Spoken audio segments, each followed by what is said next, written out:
If Goku became an angel, this is exactly how it would happen. Now, this is going to be a continuation of the manga. The ultimate trio, Vegeta, Goku, and Granola are fighting their absolute hardest to destroy gas. Frieza shows up and shoves his hand straight through gas. It would appear that you are no match for me anymore. The first threat was gone, but is this even possible to win? Goku enters his Ultra Instinct form and Vegeta enters his Ultra Ego form. Luckily, a portal opens and Beerus and Whis comes out. Oh, it's Frieza. Seems like you destroyed planet Vegeta just as I asked. Does the power of my shiny new form make you envious? Come on, be honest. Oh, Frieza. Do you plan on fighting me? Frieza, being a coward, gets his last sentence out. What shame! I won't forget this! That form, it's wonderful. I think you'd make a perfect god of destruction. Now, as a Saiyan, your pride is everything. Having Whis and Beerus show up to protect them is disgusting in a true Saiyan eyes. But as angry they might seem, they have more training to do before Frieza returns. The next day, Goku and Vegeta are doing their daily training. Now, Goku is mad at himself, but he's more angry at Vegeta for not telling him to stay and fight Frieza. Instead, he was a coward like Goku as well. Whis and Beerus make an entrance to the scene. You there? Are you okay? You look absolutely pale. Goku and Vegeta simultaneously tell Whis and Beerus that they should have never came to help them. As a Saiyan, backing down is never an option. If we were meant to die, then let it be. A foolish mistake! Beerus, the god of destruction, puts his pride to the side. He understood what he did, but he built a relationship with Goku and Vegeta. Letting them die would be no fun. He wants to see their true potential. Now Vegeta's going to take advantage of Beerus and tell him that he should train him and teach him something powerful. What a letdown. Not enough training, it seems. I'll have to start all over again. Very well. Come at me anytime.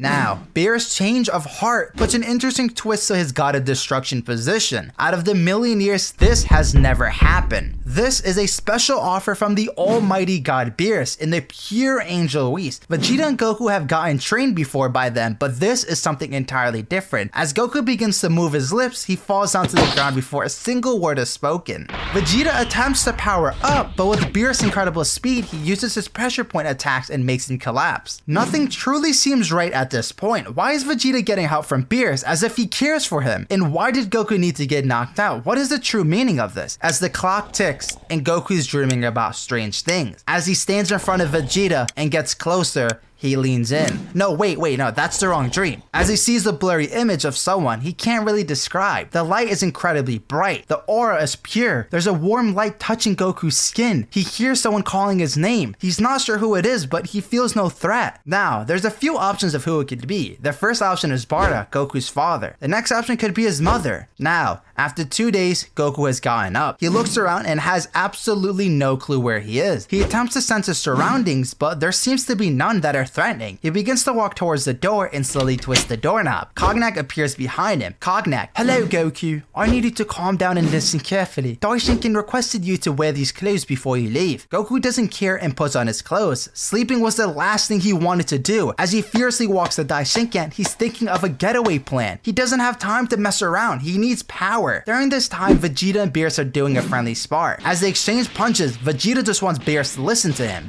Will you pay attention for 1 second? Never mind that.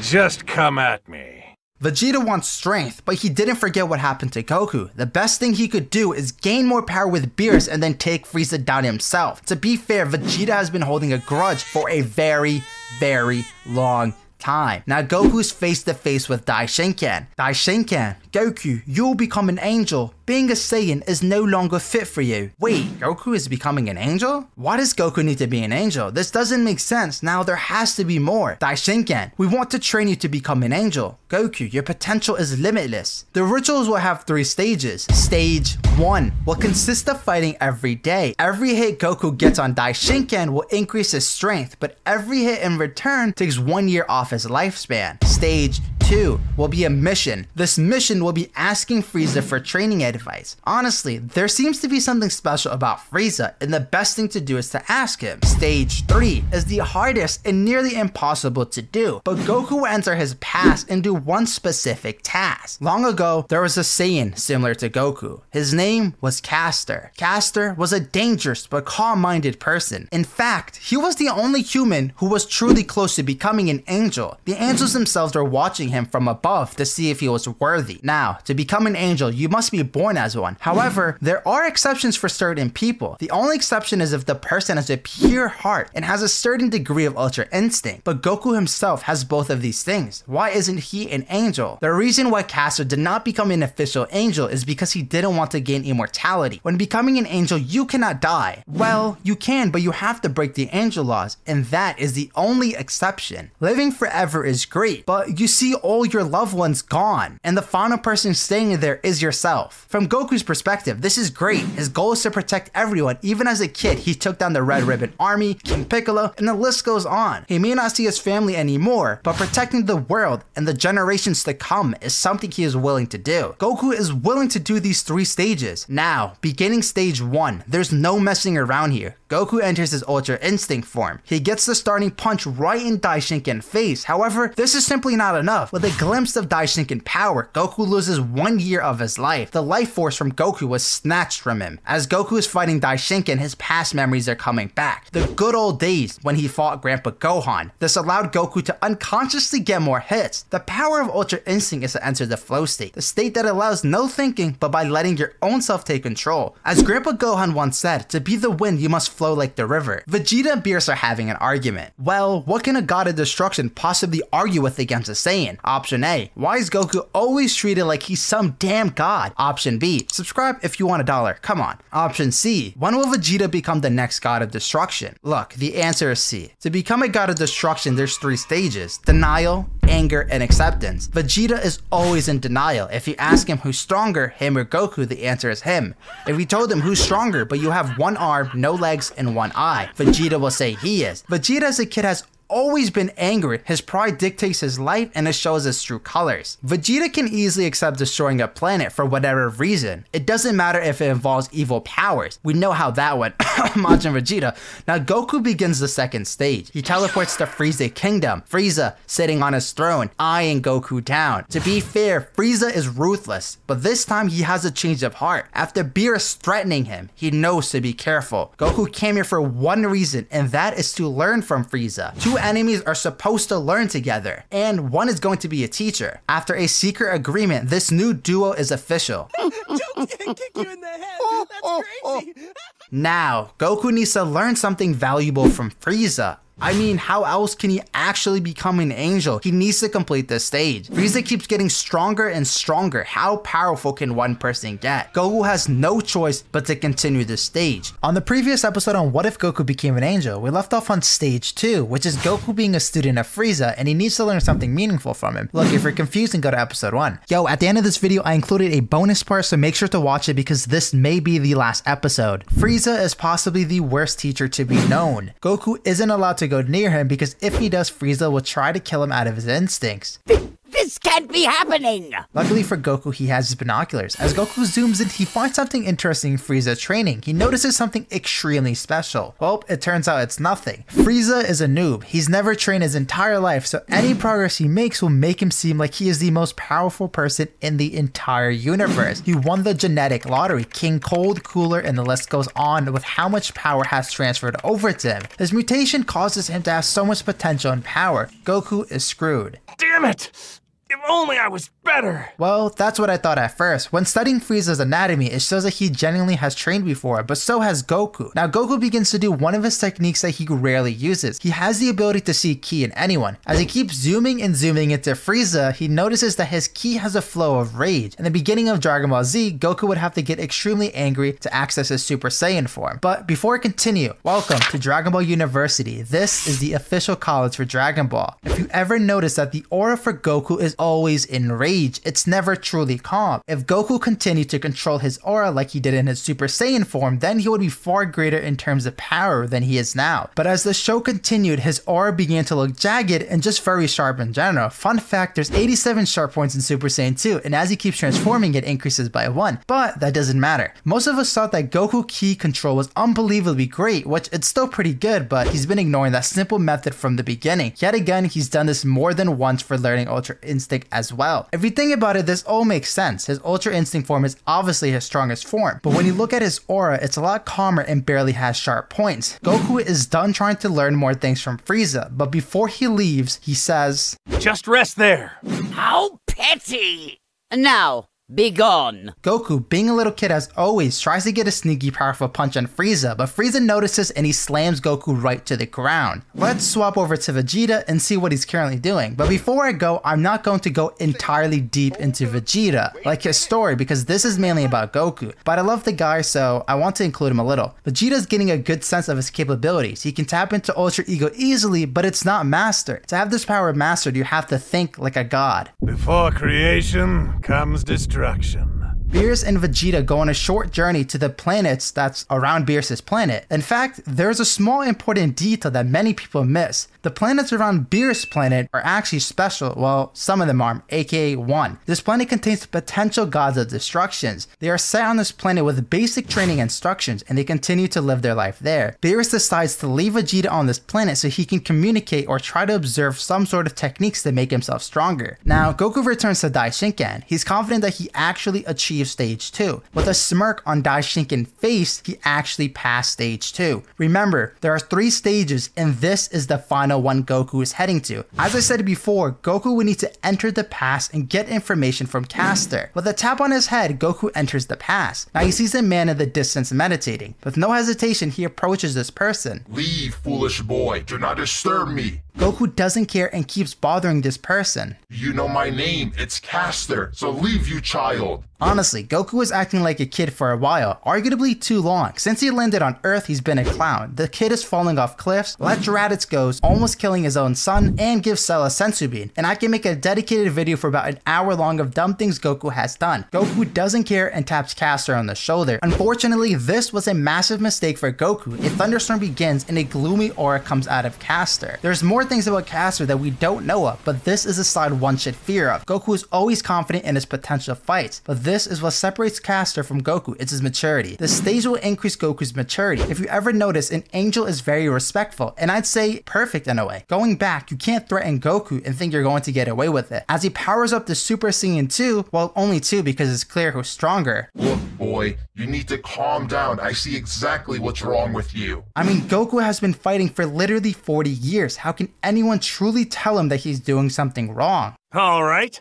If you're up for it, then I'll fight. I'm going to make this brief. I can feel and see how powerful you are, but you've yet to realize that you act like a child. I will cast a spell that will make you see the future. Moments later, Goku has seen his family gone, but not just gone, dead. The Earth vanished, Planet Namek vanished, Universe 7 vanished. Having this reality check for Goku is exactly what he needed. He speaks too freely. To be an angel, you have to be intelligent and understand that your words can lead to actions. Now, as Goku slowly fades away from Caster, he waves him goodbye and with a smile. He returns to Daishinkan, and unfortunately, this is the final thing Goku needs to do before becoming an angel. It turns out Goku can't be an angel. I mean, I can explain, he just needs to be born as one. There's more issues after becoming an angel. He can't just go around and fight whoever he wants. I mean, he can, but let's slow down a little bit. Let me rewind. Daishinkan has told him everything he needed to know. The most important thing is when becoming an angel, you will have certain tasks to achieve, but you will still have your normal life as always. Super Shenron comes out and tells them to make a wish. Daishinkan knows the language of the gods, so he makes a wish for Goku. Moments later, Goku is officially an angel. Goku was immortal, but he's an angel now. Here, I'll make a pyramid. Dragon Ball has a hierarchy, so aka if you're born with a rich dad, then lucky you're rich as well. But in Dragon Ball, it's mortals,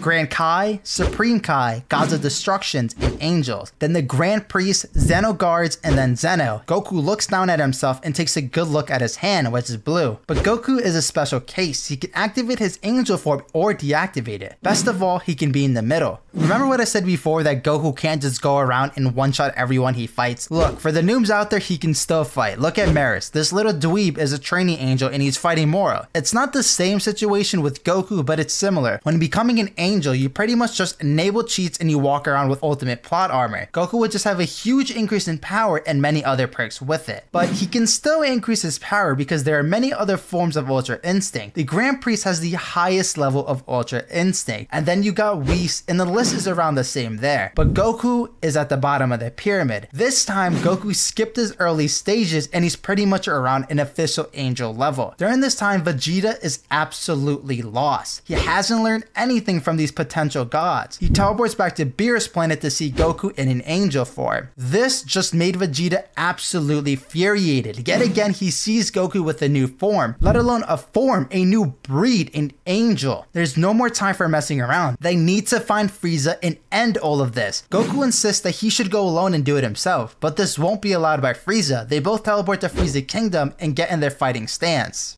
Frieza!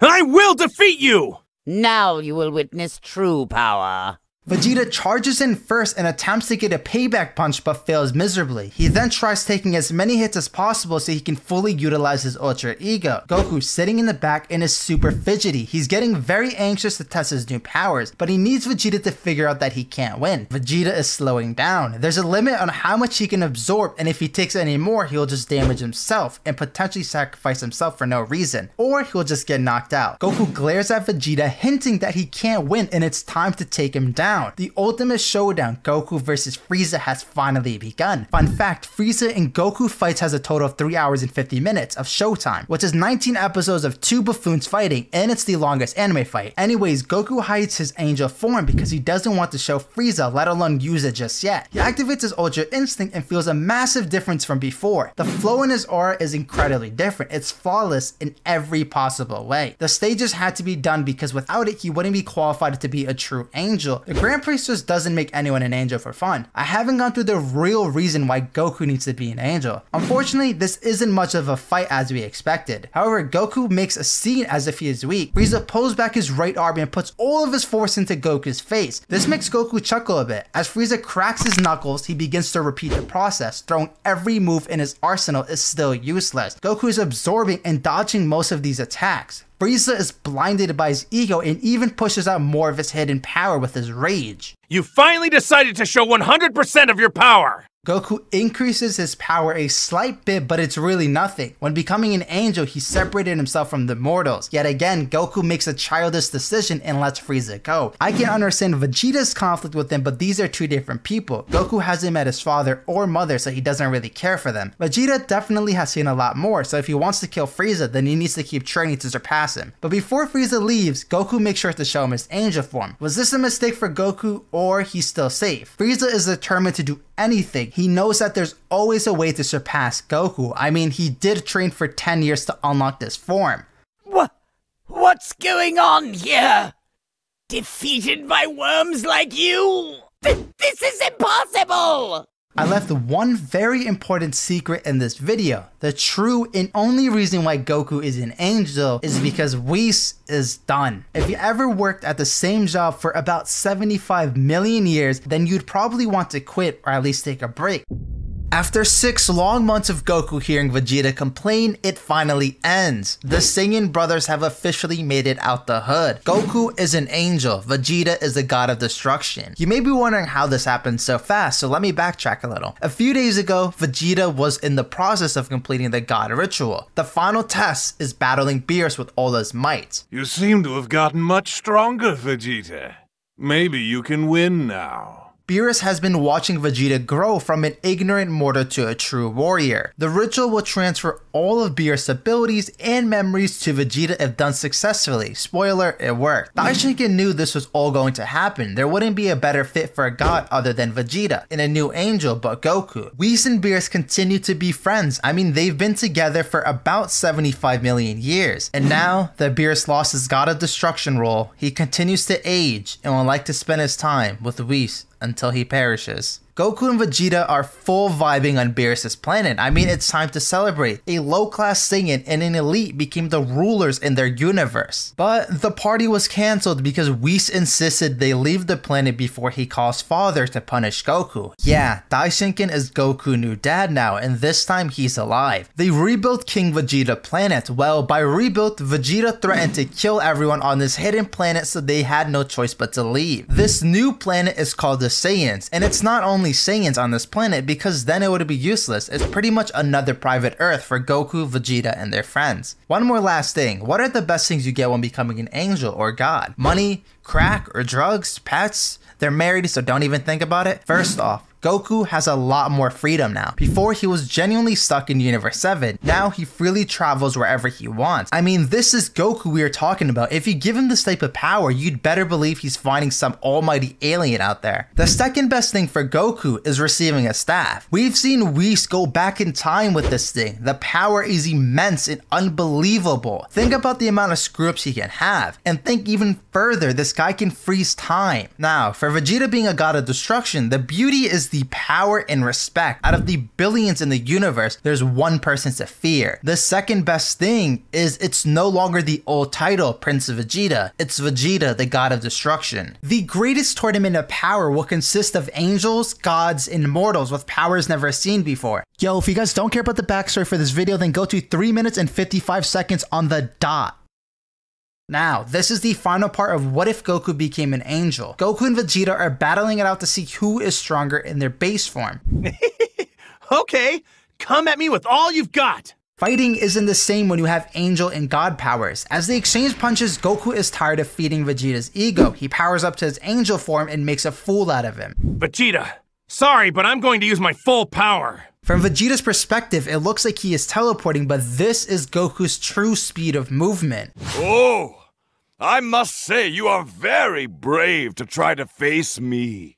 Of course, as we all know, angels are far superior in every aspect than a god of destruction. Goku ends this fight with one finger to purposely get Vegeta mad. Suddenly, Goku's vision begins to get blurry and he gets a massive headache. He then collapses on the ground. As he slowly closes his eyes, he hears Vegeta calling his name. Goku has zero strength to do anything, so he has no choice but to give in. Now Goku slowly disappears and fades into the angel realm. Surprisingly, there are many angels that we've never seen before. However, these are not the fighting type angels. Similar to the Namekians, there are Namekian warriors and the super intelligent Namekians. These angels are for intelligent purposes only. Now, there's a lot more that goes on behind the scenes of an angel, but that's not important. When Goku wakes up, he sees a large angel, and as he walks towards Goku, the angel says, "Hello, Goku, you have risen." During this time, Goku has zero clue what is going on, but he feels no malicious intent. Goku simply asks the giant angel where he's at. "Welcome to the angel realm."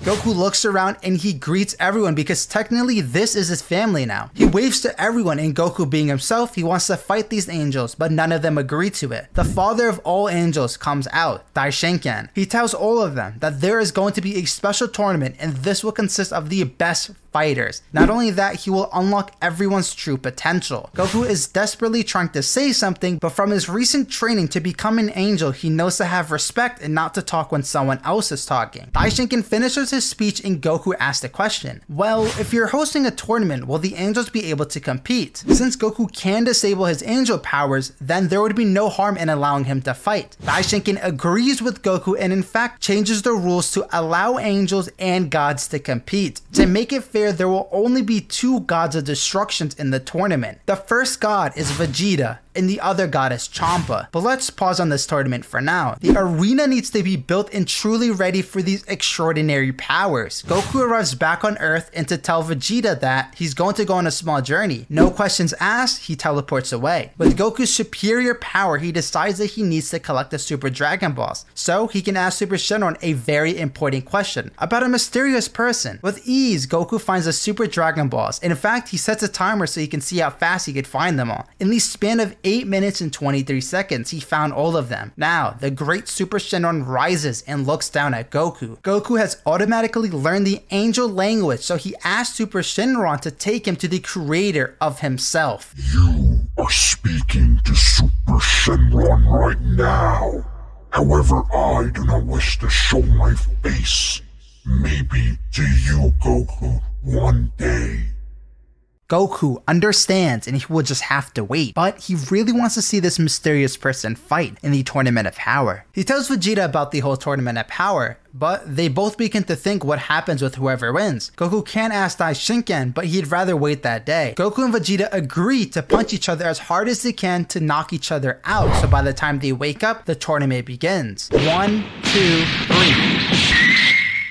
Finally, the Tournament of Power has begun, and they both teleport to the arena. The arena is similar to the previous one, however, it feels a lot more durable. Goku and Vegeta are next to each other, Champa looking around to see who is strong, Jiren isolated from everyone else. This strange boy that looks awfully weak is smiling very hard, a bald man that looks confused and he doesn't want to be here, and a man that is wearing a blindfold for some reason. Daishinken lets everyone know that the rules are simple. You may kill your opponent or knock them off the arena, and for the gods and angels you may not use your full powers. And one of the contestants couldn't make it. Champa apparently had severe stomach issues and a massive headache and might die, and this is reported by himself, so he just left. But Daishinken knew exactly why he didn't want to fight. Daishinken gives them a choice, the choice to all fight at the same time or one-on-one. Each opponent is looking at each other. It's clear who wants to fight who, so they decide on a free-for-all. But the final thing is to make an introduction. Goku,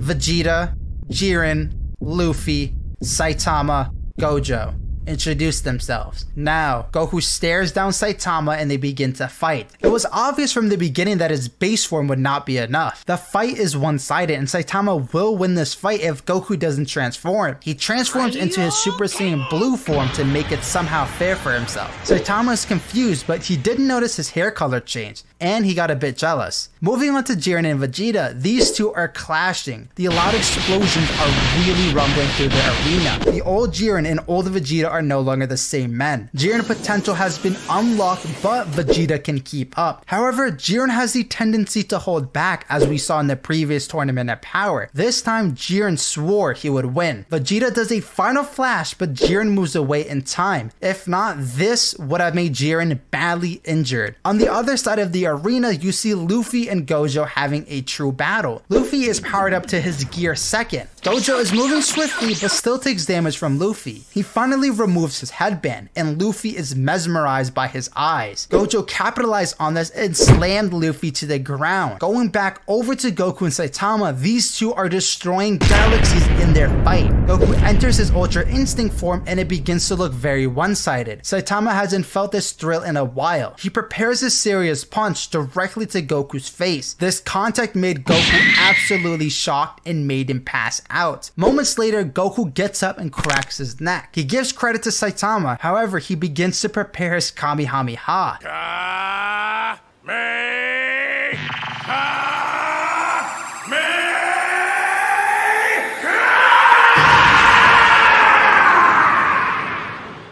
Saitama's eyes open up wide and finally meets the true feeling of defeat. He lets himself get obliterated in the Kamehameha, but Goku didn't allow it, and he instant transmission to him and threw him off the arena. Jiren is tired of holding back and is grinding Vegeta face against the ground. Vegeta powers up to his perfected Ultra Ego to then devour this pain for strength. After getting tortured, Vegeta smiles at Jiren and says good luck. He does a backflip to then kick Jiren straight in the stomach. With a quick transition, it turns to a punch in the same spot. Now, to end it all, he creates his Kai energy and makes Jiren eat it for payback. Jiren is unconscious but still alive. Vegeta is not a cold-blooded killer, so he throws him off the side of the arena. A true god seeks balance and not revenge. Luffy and Gojo are in their peak form. Luffy in Gear 5 is manipulating all of the arena. He's able to grab Gojo in any position he is at. Not only that, he can change to any shape he wishes to be, so hitting him would be difficult. Gojo doesn't waste any time and puts Luffy in his infinite void. Luffy's incredible speed turned to nothing, and in fact, he is having trouble doing anything. To add on to this attack, Gojo makes his hollow purple to make sure Luffy is completely out. But this was a double sword attack. After the attack, Luffy is unconscious, but the same goes for Gojo. His limitless barrier has been broken. But what caused this? It was Goku from the distance, watching this entire fight. He knew Gojo would have done the same thing to him, so he uses Kamehameha from the distance right when the void ended. The final contestants are Goku and Vegeta. Now Goku knows he will win, and if he purposely loses, Vegeta will get mad. So he is in the worst position. As his teacher, he should teach him that losing is always an option. Goku comes to an agreement, and that's if he gets a critical hit on Goku. Then he will have the utmost respect for him and do much more. They both smirk and Vegeta is backing up. But as Goku is talking to him, he makes sure Vegeta keeps backing up and backing up. Before he knows, Vegeta falls off the arena. Goku hysterically laughing and Vegeta absolutely crying his eyes out because he looks like an absolute fool. This is the official end of the tournament. Daishiken asks Goku that you can wish for anything you want and you will receive it. As he carefully thinks, he decides to let the losers pick. Daishiken faces the losers and right away Luffy shouts out that he wants a gigantic table of food. They all looked at each other and that became their wish. The fight started with pure passion and fighting, and now they all smile and began to bond together. I know this episode was random, but this is how I wanted the series to end for Goku becoming an angel. I just wanted it to be fun. To be honest, the series really ended on episode 2. If you guys are new, make sure you like the video and comment because I will be making a new series. Make sure you comment what series you want me to make. Anyways, I do post YouTube shorts, but peace out.